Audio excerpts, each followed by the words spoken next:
and they're fair to Golovkin. That's all he's asking for. I did a poll on both my Twitter and my Instagram, and 90% of the people that voted, it was 10,000 votes, 90% said that Gennady deserves 50-50. A lot of people feel that he won the first fight, and then on top of that, whether it be intentional or unintentional with the drug test, let's just keep it open mind there, right? Intentional, unintentional.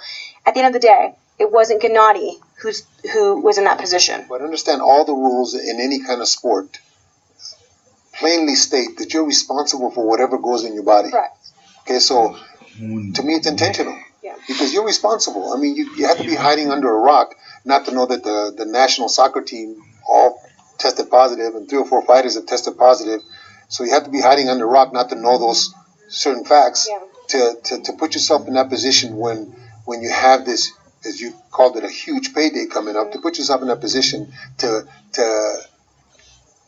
eat the supposed tainted meat and test positive. That's either ignorance or just not caring or guilt. Right. Should we have to go to Plan B? Who do you prefer as his trainer, and stylistically, who do you prefer?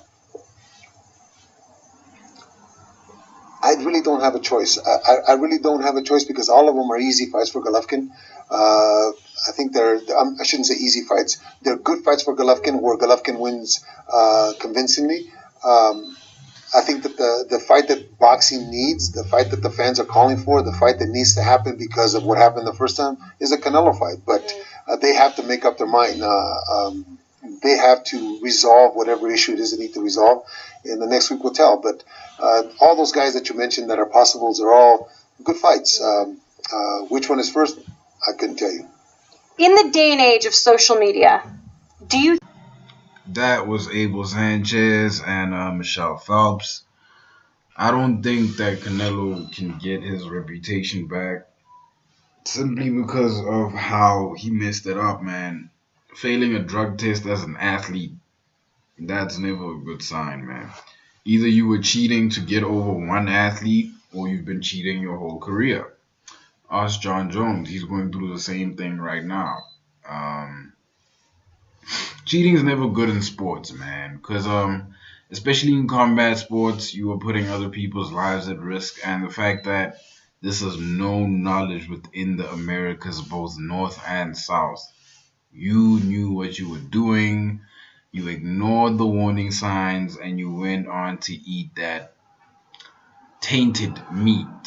Now, given the fact that other athletes have complained about Mexico's meat and have also tested hard for Mexico's clenbuterol meat, I'm not surprised, man. And the fact that your second test sample came back 10 times higher than your first. It doesn't look good for Canelo, man. Given the BS aside, okay, let's put the BS aside. Honestly speaking, it's not easy for me to be a fan of Canelo due to the language barrier, but as a fighter, I'm a fan of him, right?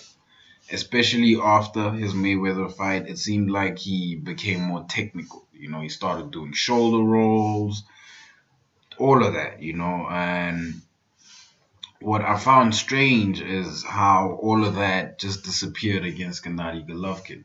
You know, they went on to fight each other. It was a firefight.